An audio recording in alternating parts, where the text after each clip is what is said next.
Begin by introducing my panelist. Here in the studio, I have Professor Dr. Abdullah Al Mamoon. He is, of course, joining us in the program as a political analyst. I welcome you on to the program. Happy to have you here. Alongside, I will have our geopolitical correspondent, Norman Floyd Barnes, from Washington, District of Columbia.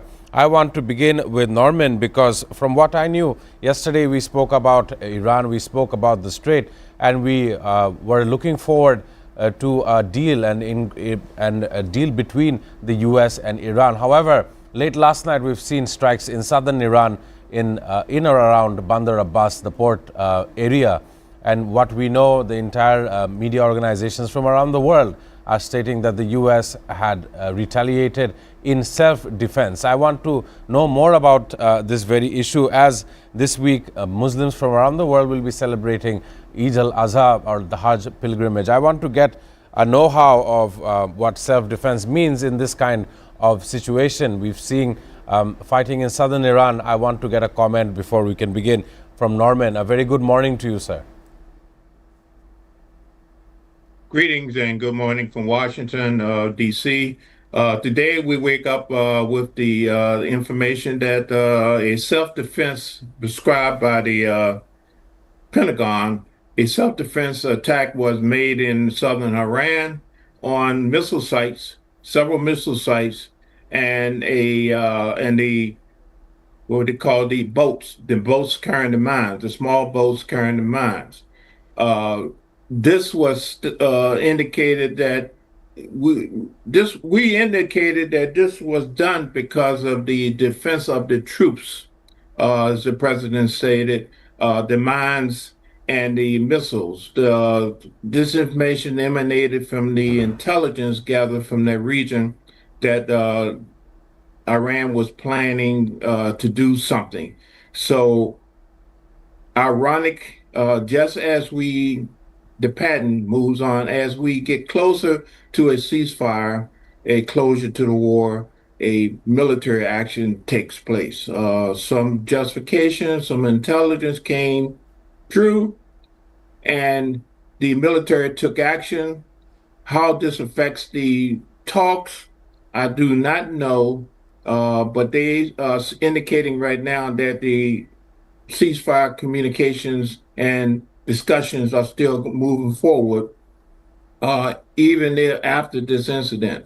We have yet to hear from Iran and their response to this preemptive attack. I suspect there will be some type of response to this very quickly, but here we go again, the pattern of discussion, and there's justification for some military action. In this sense, the term self-defense was utilized in response to a proposed attack, a proposed some type of response to the military in the region. So the story goes on, and we see now that the pattern is clear, that we are going to have a conflict. Thank you. Right. Increasingly interesting statements made by Norman Floyd Barnes from Washington.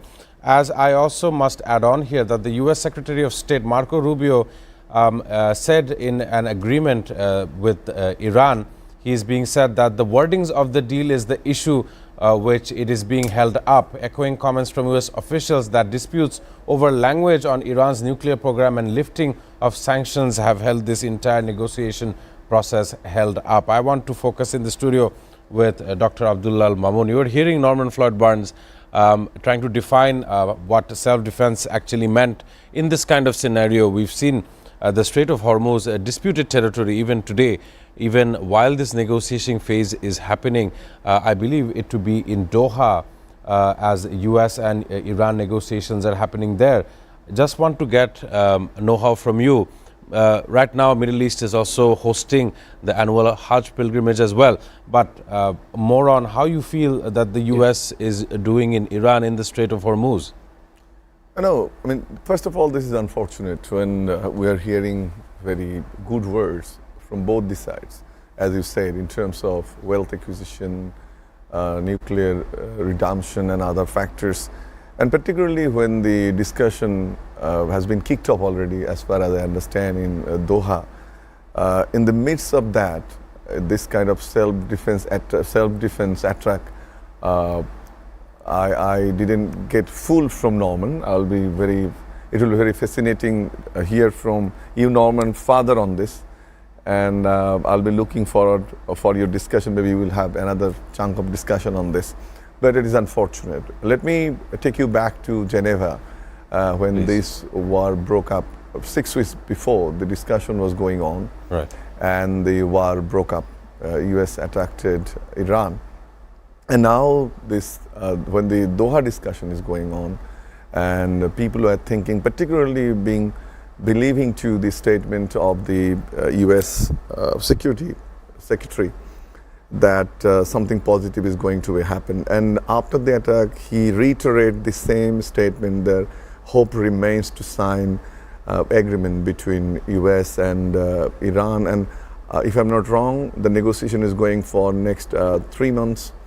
A negotiation, or at least 2 months, 60 days, for further negotiation, and agreeing issues that has creating building blocks in the negotiation process. But the reason I have cited these 2 negotiation incidents, both in Geneva as well as in Qatar, you see, this creates a various misconfidence or wrong conceptions or lack of confidence from not only from Iran but also from international community. Yes, as I said, that I'll be very happy to hear further from Norman, and it will be good to have your clarification and definition of self-defense, Norman. But as it appears, I don't think anybody in the world is welcoming this, because the negotiation is going on, and it's a very 2 major Muslim events are approaching, particularly pilgrimage, Hajj, as well as the celebration of the Eid al-Adha. Right. These 2 incidents are very important, and if you carefully analyze and the situation, on the one hand, the Muslim community is ready to celebrate their highest festival, for example, Christmas, and also the whole more than 1 million people now in Saudi Arabia to complete the pilgrimage. And these 2 days are very crucial. So they have taken Iran to such a position that if the timing of this attack is very critical, because when these 2 events are approaching or approached already, and they have attacked Iran, now the whole Middle East is on the one hand in a religious festival mode, and on the other hand in a celebration mode. And when US attacked Iran, it has created significant confusion to them and undone situation, because if they start throwing missiles to Qatar, to Bahrain, to Saudi Arabia, to other countries, then US will started saying along with Israel that, see, Iran is a terrorist nation. So timing of this attack is very critical from the festival perspective, from the pilgrimage perspective, or from the Hajj perspective, whatever language you say. This is a tricky choosing of time. This is where I like to condemn US will to engage in an agreement. This timing is very important. Secondly, when you are in a discussion table, and if you don't tell people that for what specific threat you have attacked or resume your attack to Iran, this is very important. But in both the cases, first one is very diplomatic, and I would like to criticize this attack, particularly from the religious perspective, from the festival perspective, and I really like to condemn. Secondly, when the discussion is going on in Qatar, and you see there's a huge gesture from Qatar, understanding that US security arrangements somehow failed to safeguard their security interest. So when the Middle East trying to have a balance between an external power, which is the US, and the very neighborly threat from Iran, it's a huge gesture from Qatar to host the negotiation table or host the event, which Qatar successfully did in many years for a number of conflicts, particularly with Israel and the Middle East countries, Israel and Palestine. So these 2 issues are very important, and I really like to question wisdom and will of the US side for 2 reasons. First of all, the festival issues, and the second of all, when the discussion is going on in Qatar. Right. Very interesting statement that you have made, the disparity between, of course, there is a festival season that is going around starting yesterday. Around 1.8 million Muslim pilgrims on Tuesday, which is this early morning, headed to the plains of Mount Arafat in western Saudi Arabia at the height of the annual Hajj pilgrimage. Of course, pilgrims' convoys were very closely monitored by the security forces deployed along routes and walkways to manage this heavy crowd. Some of the imagery we've seen, millions of Muslim pilgrims in Saudi Arabia, and to be known, 1400 years of this annual festival of Muslims we've seen, but this would probably be the first time we've seen the holy house, the Mecca, being surrounded by surface-to-air missiles, as well as very sophisticated radar equipment providing somewhat shelter that is needed in those holy sites. Of course, last Tuesday we've heard that another round of strikes would be held by the U.S. administration. However, the Gulf country nations, of course, predicting this kind of festivals this week, they have asked U.S. President Donald Trump to halt it off. And that is where I want to ask Norman Floyd Barnes. Today would be that time in southern Iran. We've seen some kind of confrontation, whether it be self-defense or not. I want to ask this very question to you. How do you analyze this? The Hajj pilgrimage being surrounded by sophisticated military-grade equipment in order to defend off any kind of attack, providing shelter for these 1.8 million Muslims who are taking part in this pilgrimage. Norman, how do you see this, as well as the situation in the Middle East? Thank you for the question. The Hajj is a very sacred tradition. Is one of the most important religious events that we know in the human race. The precautionary measures taken by the Saudi government is to preserve the integrity of the ceremonies. With the tensions in the Middle East, particularly after the attack, the defensive attack done by the U.S. and the Israelis yesterday, is increasingly with the intelligence. Intelligence is going both ways. So what we have right now is that there's an opportunity, there's a plan, there's a preempted plan to strike a major event, a group of people, a part of the infrastructure, to disrail, to influence, to impact the ceasefire and peace in the Middle East. So the Saudis are taking extraordinary measures to protect and provide a safe haven so this religious ceremony can go about and people can attend and participate with peace of mind. I concerned about the recent defense attack done by the U.S. and Israel on the southern part of Iran. It indicates that they had actionable intelligence that the Iranians was planning to do harm to the military sources in the region. So by acting out prior to this information, the United States used their justification for this because they wanted to prevent loss of life. So we do not know here exactly what that information is. Usually, ideally, when you say, okay, self-defense, well, the question is self-defense of what? So that is the what we don't know exactly. Hopefully someone will say, okay, this is why we did this. We had information, we know this was going to happen, so we took the first strike. So hopefully we will not have any more self-defense attacks in the region, but it is obviously that there's planning on both sides for military actions, and these military actions will affect how this ceasefire and the peace in the Middle East goes. So let's take a breath and hold that this Hajj event do not be affected by the issues of the Middle East. That would be very devastating to the whole Middle East process. Right. Increasingly important discussion regarding holiday and the festive season, the 6-day Hajj, as well as the escalating tensions inside the Middle East. It's time to take a commercial break.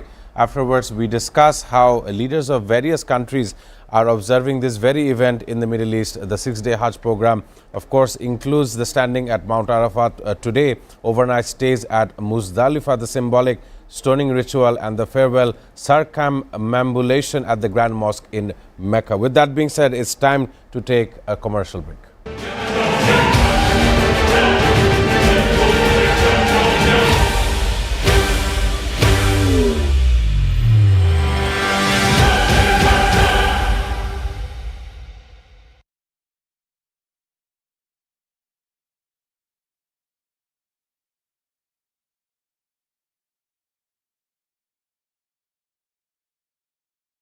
For China to come to agreement, they will face better projects with President Xi of China and President Lee of South Korea. Trump's White House that is in favor of these things. Simply not enough action being taken to address the problem of fossil fuels. What their plan initially is towards the Caribbean, a place that has been met with two types of disasters. Bangladeshi students at the same level of opportunity internationally and domestically.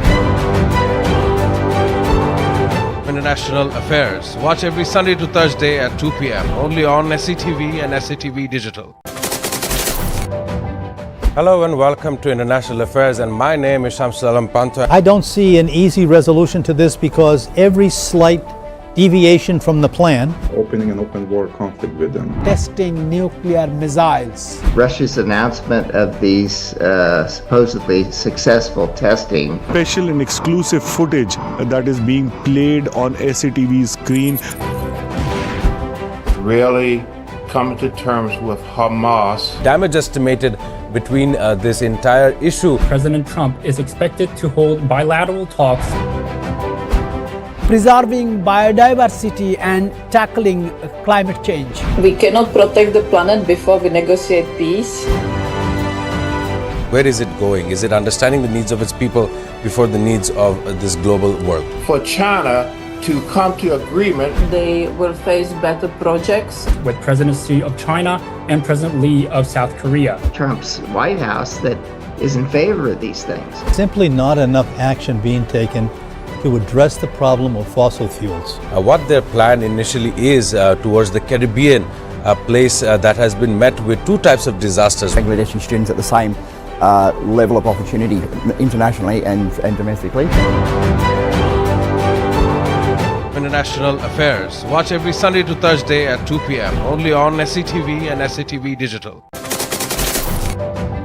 Hello and welcome to International Affairs, and my name is Shamsul Alam Pantha. I don't see an easy resolution to this because every slight deviation from the plan, opening an open war conflict with them, testing nuclear missiles, Russia's announcement of these supposedly successful testing, special and exclusive footage that is being played on SATV's screen, really coming to terms with Hamas. Damage estimated between this entire issue. President Trump is expected to hold bilateral talks, preserving biodiversity and tackling climate change. We cannot protect the planet before we negotiate peace. Where is it going? Is it understanding the needs of its people before the needs of this global world?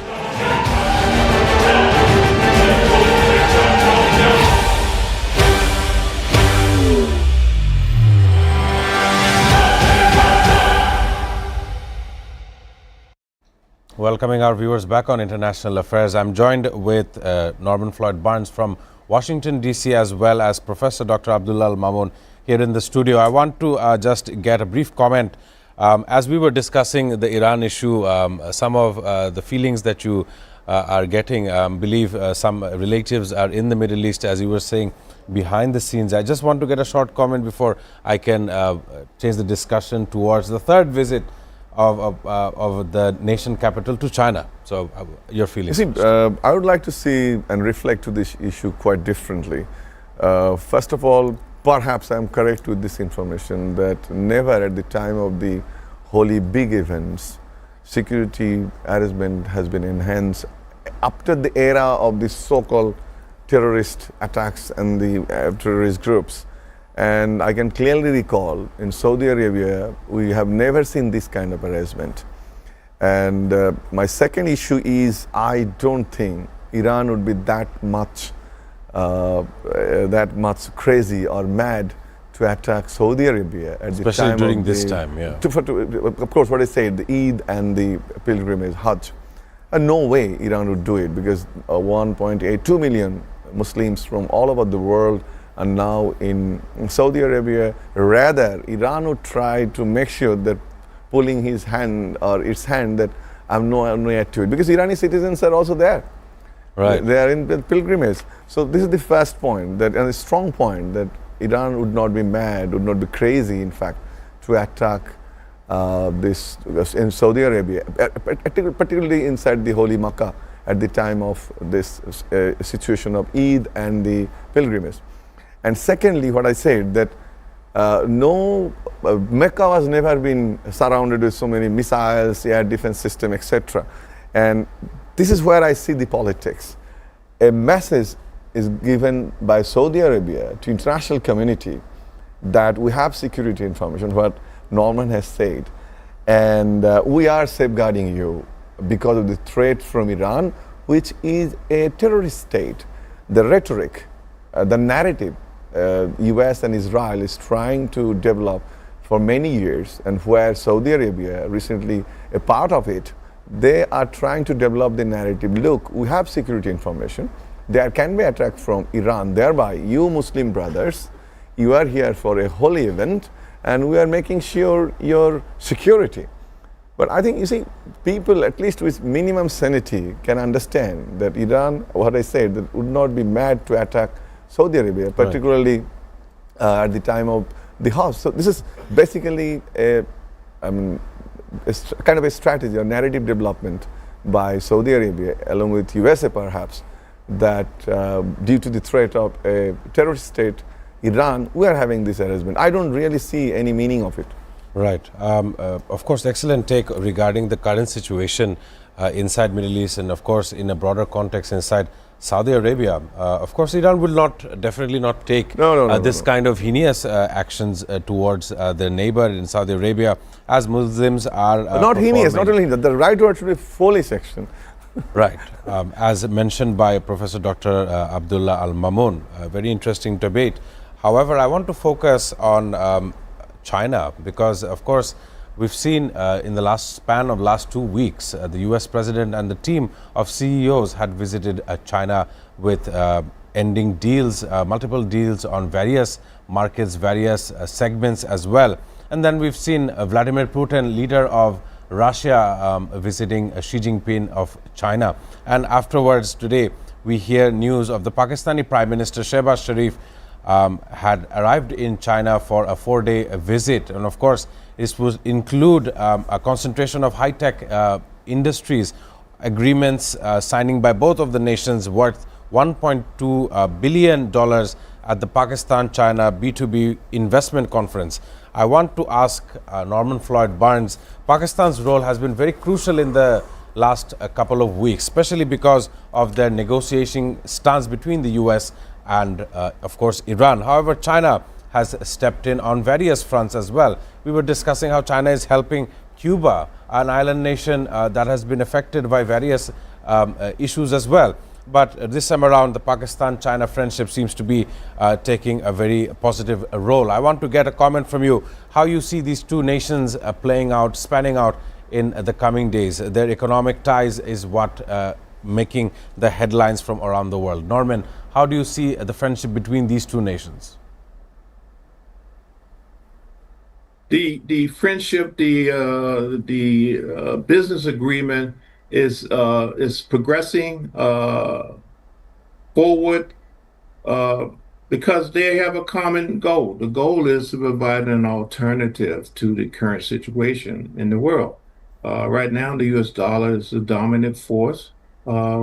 Countries are now looking at other options with the sanctions, with the tariffs, with the military actions of the West. Countries are now looking for a change.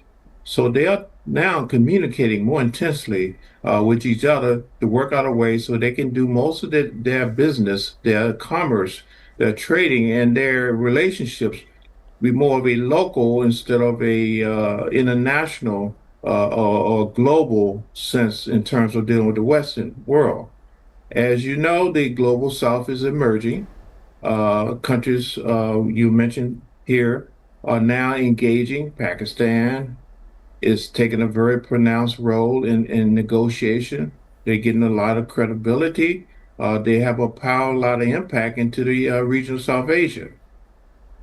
China is also providing themselves, creating a situation as a developer. They provide development, they provide resources for countries to develop. With that options, they have created an option where they do not have to follow the dollar and create another currency, another role where local currency can be used to pay for things what they need.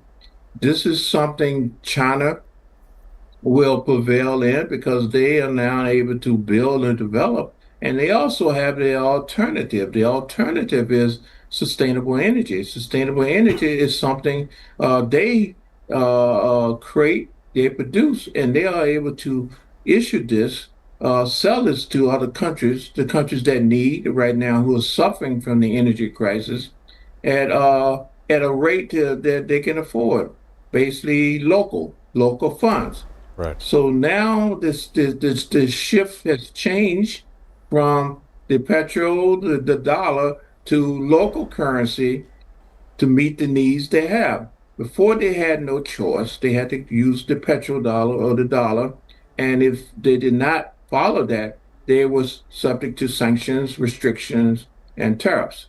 Now, because of this, a change is coming, and you'll see a different shift in terms of how the world do day-to-day business. Right.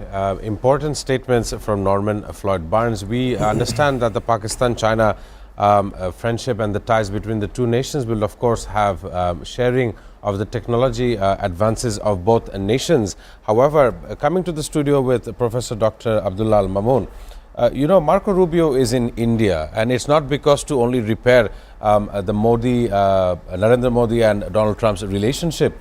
Last year, we were suspected to see the Quad summit happening, but it never came to a fruition because of the tensions between the two leaders, as I've mentioned, especially over the tariff regimen. But this time around, Australia's Penny Wong, India's S. Jaishankar, Japan's Toshimitsu Motegi, and the U.S. Secretary of State Marco Rubio, these four leaders, foreign ministers of these four leaders, are meeting in New Delhi. A nexus. You see, Pakistan is in China while a part of the BRICS, while you see Rubio attending in India with the Quad meeting. So just a comment, as Norman was saying, the global South and how the South is now taking shape, moving away from the dependence of the dollar. You are a professor. I'm pretty sure you keep up to date with all of these rhetorics, narratives, and events that happen. Just your comments would be helpful. You see, the Quad, the aspiration it had never been materialized in such a way, because first of all, the soft engagement of Quad, and secondly, if you evaluate the impact of Quad, this quadrilateral agreement, this Shinzo Abe's famous idea of connecting the dots, Indo and Pacifics and all the things. But from the Japanese side, which was the main sponsor and the generator of the thoughts, initially they had significant commitment to it, and if you eventually look at it, their interest has reduced. And as you said, this is one of the spearheads between the South and the North collaboration. But if you critically evaluate all the meetings of Quad, particularly very successful one held in Tokyo, I have never seen its impact in such a way. But there is always an issue is to diffuse Chinese influence due to the common interest of Japan and USA, Right. particularly in the Pacific and Indo-Pacific. And India and Australia, yeah, due to the trade and investment, particularly due to the trade and the sea lines, they have interest against BRI. Right. But India will always have its in between position, and I don't think India would have much benefit from this international alliance. Even then, the bilateral relations, strengthening bilateral relations. What you have said, that it is very important for them to warmer a relationship between US, which we are seeing is faulting last couple of years, particularly because of the tax issue. But still, this is good to see. But I would like to see that the way Japan's free and open Indo-Pacific strategy has been defined, it is now more onto softer issues like human security, like the environment, geography, climate, and on those areas, I can see there will be growing impact of Quad. But as it appears in the name of the Quadrilateral Agreement and with the hard security, I would like to put a question. Sure. But I would like to see that Quad grows with the soft security arrangement, engage well what you said, the southern countries, and it will be a good model of North-South successful relations, which was eventually a triangular relationship. Right. This can be a very good example of a triangular relationship. First of all, North, then the South, and the growing South. So it can be one of the good models, but it has to focus on more on the non-security or non-traditional security issues than the security. The base has to be there for the southern countries to believe to be advantageous, and then only they can move on and move forward. This is one of the reasons Japan's free and open Indo-Pacific policy, I think one of the reasons is due to the issue of money and amount of ODA is suffering against Chinese Belt and Road Initiative. And if you can't invest on the Quad, and also I strongly recommend to have associate members on Quad, like countries which are important for USA and Japan. The Quad Plus, if you could Quad have. Plus, or what Japan is doing last couple of years in terms of their FDI, China +1, and then so Japanese companies moved away from China around, let's say, 2010, 11, 12, and now Japan is having a strategy China +1+1. It means ASEAN they came, and now they're exploring other options such as Bangladesh, India, and you know there is one Japanese special economic zone. It is because of that policy of Japan, China +1+1. So this kind of arrangement can eventually help Quad to be successful. Right. I really enjoy your take regarding the Global South versus the whole debate on how nations are going to ally with other nations in the face of economic successfulness. Of course, it is time to take a short commercial break. But before that, I want to ask Norman, I'm sure you were hearing the discussion I was having here in the studio as I mentioned. Just your last comments regarding the Quad summit. As we've seen, Marco Rubio is in India meeting his counterparts. I want to know how you see this, as just a week and a half before the entire team was seen in Beijing. So I want to know how far the US allies feel in the region of the US support that usually comes in by being an ally of this 51 state nation known as United States of America, in which you are residing. I want to get your viewpoint, Norman. Yes, briefly, what you're seeing is by Secretary Rubio meeting with these our colleagues in India is that the realization is that the policies of the U.S. has to change in terms of dealing with countries, particularly powerful countries like India. They are looking at other options, and the option is not the United States. So the United States is trying to maintain and basically have some type of relationship, so to ensure that there's not a direct cutoff, but we United States stay relevant in terms of dealing and trading with the Indian nation. So we're seeing a lot of politicking going on here. A lot of hey, my water is colder than your water. We can provide you a better resource, but the issue is sovereignty, trust, and people need to know they are secure. Countries need to know they're secure. They're not going to be the next one to be attacked, and they need to have trusted allies, which they can proceed and do daily business.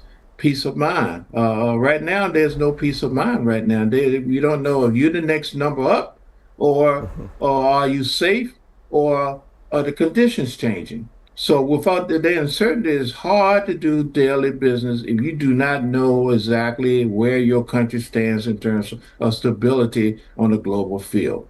So basically, Rubio is trying to basically reassure them that the United States is still interested in working with them, and we do not want to set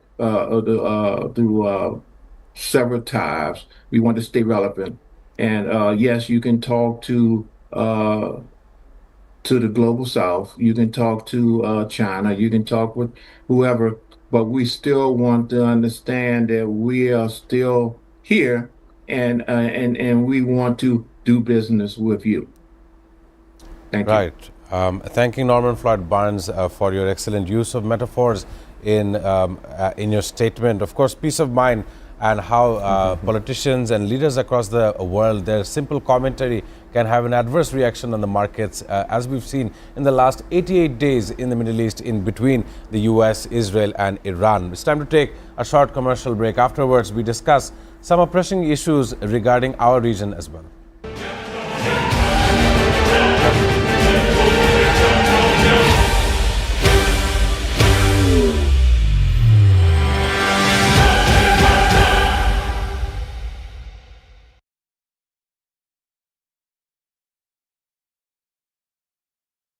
For China to come to agreement, they will face better projects. With presidency of China and President Lee of South Korea. Trump's White House that is in favor of these things. Simply not enough action being taken to address the problem of fossil fuels. What their plan initially is towards the Caribbean, a place that has been met with two types of disasters. Bangladeshi students at the same level of opportunity internationally and domestically. International Affairs. Watch every Sunday to Thursday at 2 p.m. only on SATV and SATV Digital. Hello and welcome to International Affairs, and my name is Shamsul Alam Panto. I don't see an easy resolution to this because every slight deviation from the plan, Opening an open war conflict with them. testing nuclear missiles. Russia's announcement of these supposedly successful testing. Special and exclusive footage that is being played on SATV screen. really coming to terms with Hamas. Damage estimated between this entire issue. President Trump is expected to hold bilateral talks. Preserving biodiversity and tackling climate change. We cannot protect the planet before we negotiate peace.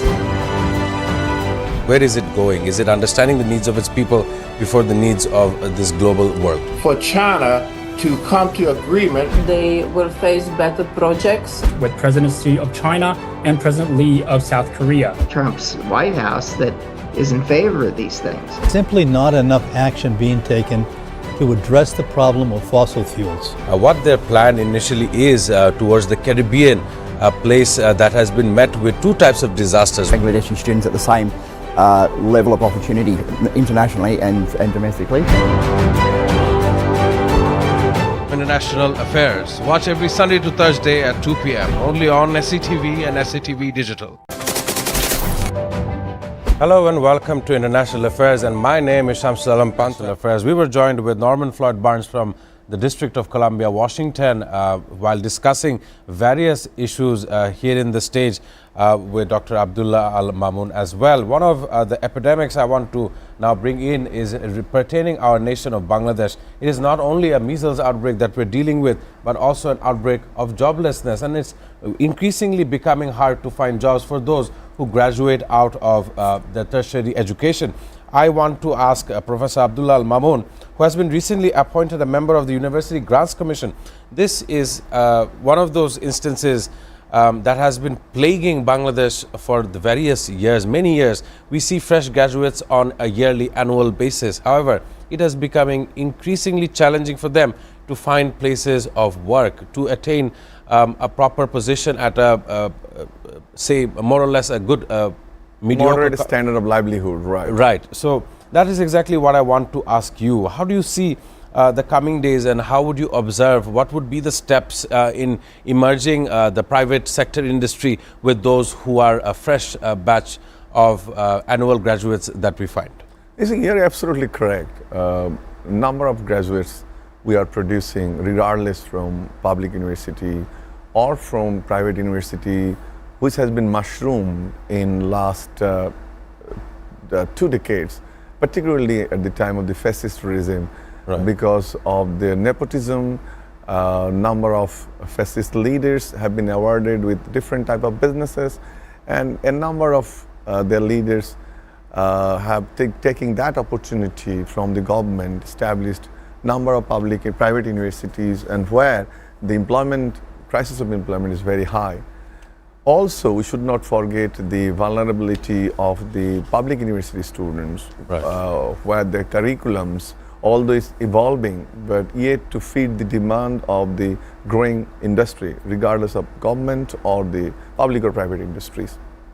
As a new member of the University Grants Commission, I vision myself with the common vision of the government to make the education knowledge-based, skill-based, where the academia and the industry relationship should be strengthened. Of course. And you see, this is a missing link which is creating one of the problems of employment, that universities are teaching and not knowing well what is the demand of the government employees and the non-government employees, I mean the private sectors.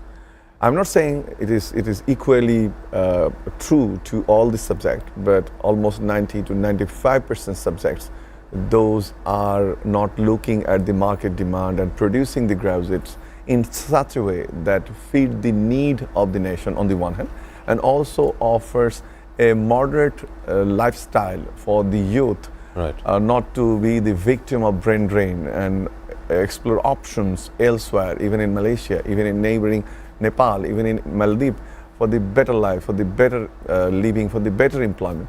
So one of my target would be to address this issue, to establish, to review the curriculum, help review the curriculum through the facilitation from my organization. Of course, having all the colleagues together, including my chairman, to facilitate the university, takes measure from the University Grants Commission to facilitate the university to review their curriculum and make it more knowledge-based and skill-based, first of all.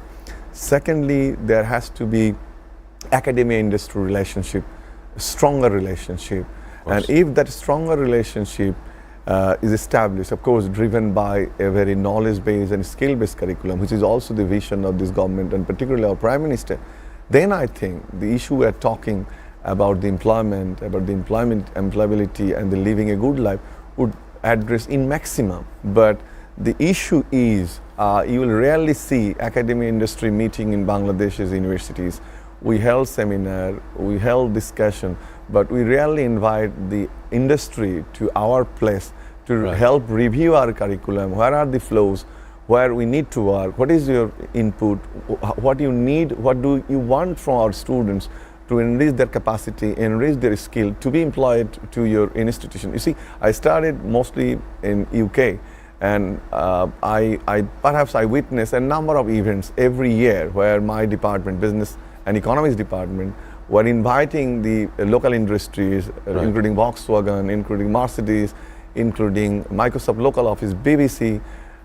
They used to come to the university, sit with the dean, and dean used to make a presentation about all the curriculums are taught at the university, regardless of first semester, second semester, third semester. And I found, I was one of the research assistant to my dean to work on this, and found he used to have input from the industry representative. For example, business organizational behavior, marketing. So this is the curriculum, this is the will be the outcome of my teaching. So what are the flows? Then I used to say that, you see, marketing has changed. There is no 4 Ps, there are 6 Ps, 7 Ps. So you have to prioritize these. This area should be changed. Online marketing should be added. So they had profound feedback from the industry, and they carefully incorporated those feedback to the curriculum. And eventually, when the university produces the graduate, they can meet the need of the local industry, and thereby they become employed. I think this is very critical to change the current system of education. So bridge between academia and industry would be another target of mine to help out to universities, of course, with the help of my colleagues and the institution. And hopefully we can do that, maybe not 6 months, maybe not 1 year, but maybe eventually we could do that. One thing we should not forget, the whole July uprising started from one word, unemployment. So that we have to remember when we are in different positions. Our duty is to create employment opportunity for these students in any case. Thanking Professor Dr. Abdullah Al Mamoon. Very important issues that you have raised. And of course, congratulating you on becoming a member of the UGC as well here in Bangladesh. I want to also thank Norman Floyd Barnes for joining us on this program on international affairs. Before I finish off today's program, I want to also mention that today is the 26th of May. It is also celebrated as Guyana's Independence Day. Every year on this day, common Guyanans celebrate their national pride and independence from British colonial rule, which ended in 1966. With that being said, I am signing out on International Affairs. I will see you all on tomorrow's program.